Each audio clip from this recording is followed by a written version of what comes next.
Have you ever heard of deja vu? Caps lose 5-0. 5-0. To the Minnesota Wild in Minnesota after they just lost 5-1 to the Winnipeg Jets in Winnipeg the other night. And as I mentioned in the last post-game reaction video that this one was going to be a tad late, as I had that PWHL game here in Vancouver for the Vancouver Golden Knights to go to on Tuesday night. I was able to purchase season tickets for the Vancouver Golden Knights inaugural season, their first in the league, and obviously their first here in Vancouver, so that is awesome. And the Vancouver Golden Knights won this game that I went to on Tuesday night 2-1 over Ottawa. It was a defensively responsible performance by the Vancouver Golden Knights, something that our Washington Capitals cannot relate to right now. I made a YouTube short, of a clip that I had in the last post-game reaction video, that one being against the Winnipeg Jets, in which I essentially said that the way that the Caps had played in front of Logan Thompson, that Spencer Carberry should let Logan Thompson go into the locker room, line all the guys up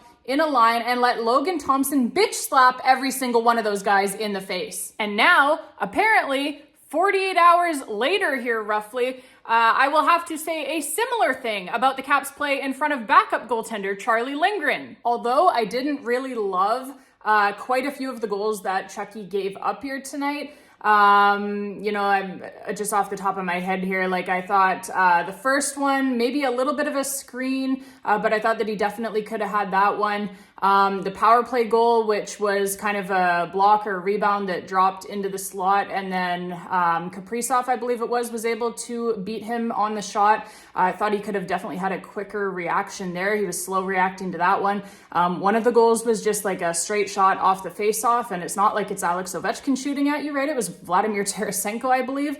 So anytime that you were getting dummied in the year 2025 by Vladimir Tarasenko, that is never a good sign. He had 2 goals in this game, his 4th and 5th goals of the season. That's it for Vladimir Tarasenko, so you would like to see some saves on those ones for sure. And yeah, the shorthanded goal at the end of the game, although what the fuck by the power play, we'll get to that. But I think you would definitely want to save on that one as well if you're Charlie Lindgren. Again, just kind of a straight shot on that he lets beat him. So all of that being said, and I did think for what it's worth that the Caps did play, quite a bit better here in this game than they did in that game against the Jets in Winnipeg. Although that's quite a low bar to hold them up to given their performance in Winnipeg. But yeah, I did think that they played quite a bit better here in Minnesota. They were outshot only 32-25, but more importantly, it was a close, tight game, and the shots were pretty even up until about halfway through the game when Minnesota started to break it open, right? So they were able to be in the game for much of the game.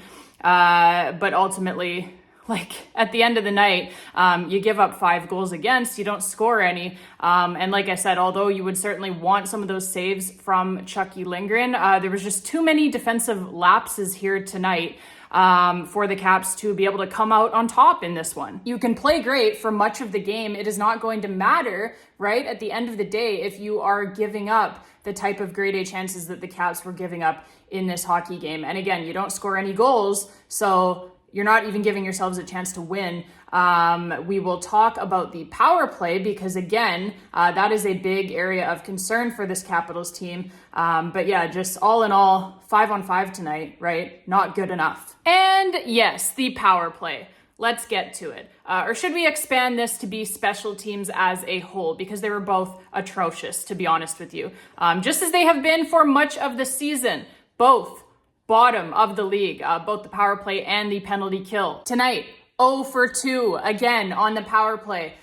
3 for 4 on the penalty kill. They give up a power play goal to the Minnesota Wild.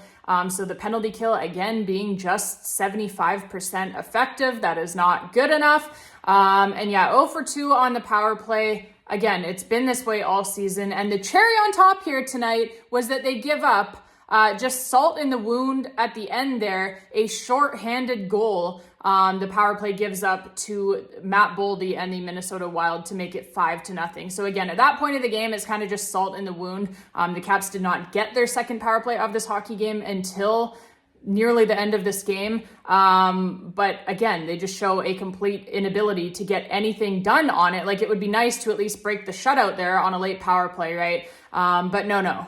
Instead, they decide to give up a shorthanded goal against. So that about sums it up for the season for the Caps on special teams, doesn't it? Man, it is amazing how important a 20-year-old rookie can be to a team's power play. But that is what Ryan Leonard has been. The power play, I've talked about it. The power play was god-awful for almost the entire season up to this point, up until they put him onto the top unit, onto the first unit of the power play. And then all of a sudden, the power play was really, really good. It was firing on all cylinders, and largely because of Ryan Leonard's creativity and passing ability on that opposite side of Alex Ovechkin on the power play. So he made a big difference there for, about I don't know what it was, 7 or 8 games, something like that. Up until then he gets injured, and now he is out of the lineup with that shoulder injury, shoulder and facial injuries suffered in that hit by Anaheim Ducks defenseman Jacob Trouba. So he's out of the lineup now, and the power play is trash again with him out of the lineup. So it is incredible how important a 20-year-old rookie can be to your team's success on the power play, but that is where we are at. We need this guy back. And thankfully, we have some good news on that front. I don't know why I keep saying tonight when referring to this game in Minnesota against the Wild. I'm just so used to saying tonight because I'm usually recording these right after the game. But yeah, like I said, I went to the PWHL game here in Vancouver, so I am recording this much later. I'm actually recording this on the day that we were about to play against the Toronto Maple Leafs. This video coming to you late, but because of that, right, I am able to provide some updates, one of which, like I said, is great news.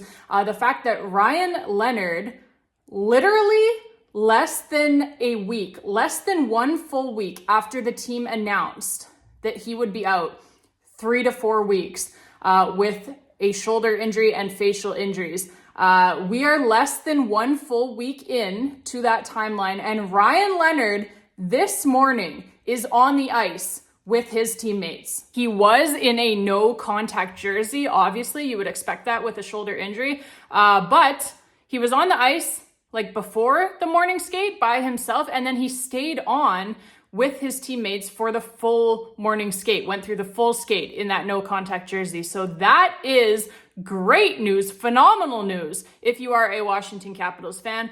And Spencer Carberry said after the morning skate that is indeed a significant step, he called it, in the eventual return here of Ryan Leonard to the lineup. Now for the negative news, right? Because we've always got to have some of that. We've always got to have more of that than we do of the positive news, injury-wise. So not necessarily injury related here, but illness. As apparently, at morning skate this morning, after the skate, Spencer Carberry spoke. He said that ahead of the Caps game here against the Toronto Maple Leafs later on tonight, that approximately like half of the team is sick, with some type of flu bug or something that has made its way through the Washington Capitals locker room. So a significant amount of players apparently have come down with this illness here and are, as a result, game time decisions, Spencer Carberry called it, for tonight's game. So he wouldn't name names, he wouldn't say who, but we do know that, apparently approximately half of the team will be game time decisions here tonight. And presumably, even if, guys are playing, a lot of them are going to be sick for this game against the Toronto Maple Leafs. So, not great news when you are trying to snap out of a little mini skid here, but we will keep our fingers crossed that most guys can gut it out and play, and that they don't have too hard of a time out there on the ice, that they're still able to be at least somewhat effective, and we will, of course, hope for the 2 points here tonight. All right, babes, that is going to be it for this one. Thank you all so much for watching. As always, we will be back here on the YouTube channel tonight after that game against the Toronto Maple Leafs, where we will see what the flu-ridden Washington Capitals can do against the Leafs. Although the Leafs, I must say, are ripe for the picking here. My God, I've watched a lot of their games this season. They are awful. So they barely squeaked out a win on home ice the other night against the Chicago Blackhawks. The Connor Bedardless Chicago Blackhawks. Connor Bedard has been out, obviously, with an injury. He will not return for a while, it has been said, by the Blackhawks. And they were also missing one of their top young defensemen as well for that game against the Leafs. The Blackhawks were, who was a healthy scratch by his coach after, I believe he was like late to morning skate or late to a team meeting or something like that. So they scratched their literal, like, probable best young defenseman there as well. So point is, the Blackhawks were extremely shorthanded without their best player and another one of their best players. And the Leafs barely squeaked out a win there. They were down 2-0 for almost the entire game. Looked like garbage. And then ultimately they get a lucky goal there, bounce off of somebody's leg or ass in front. I can't remember exactly which body part it bounced off of. Then they get gifted a power play at the end of the game to tie the game. So yeah, they barely eke out a victory over the Connor Bedardless Blackhawks. And really all season here, they have looked like absolute garbage. It's not just me saying it. Check around, everyone is saying it. And the analytics agree with me as well. They are a terrible team analytically. So hopefully the Caps, even like I said, if they are flu-ridden, hopefully they can still be able to, do enough against the Leafs tonight to get the 2 points here. Love to see them snap out of this little mini skid. Like I said, back-to-back really bad losses here on a tough road trip. For sure, not taking anything away from that. It is a very tough road trip anytime that you go to Winnipeg and then to Minnesota. But yeah, mini road trip, a very tough mini road trip, and two pretty terrible losses rather. I don't know why I said victories. Two pretty terrible losses for the Washington Capitals. Maybe I'm just used to saying victories because they have done a lot of winning so far this season. So that is something that we need to keep in mind here as Capitals fans as well. I know it feels awful when it's two bad losses in a row, but overall here, big picture, right? They have been very, very, very strong so far here this season. So we will hope that they can get right back on the horse here against the Leafs tonight, whether they are sick or not. We will see how many Capitals players are out of the lineup tonight. Again, Spencer Carberry saying that pretty much half the team are game time decisions here tonight with that illness. So we will see who's out there for warm-ups and who is not. But yeah, hoping that they can still find a way to get the 2 points here tonight. So babes, we will be back here after that one. Like I said, thank you all again so much for watching. Appreciate all of you so much. Until next time, babes. And as always, let's go, Caps.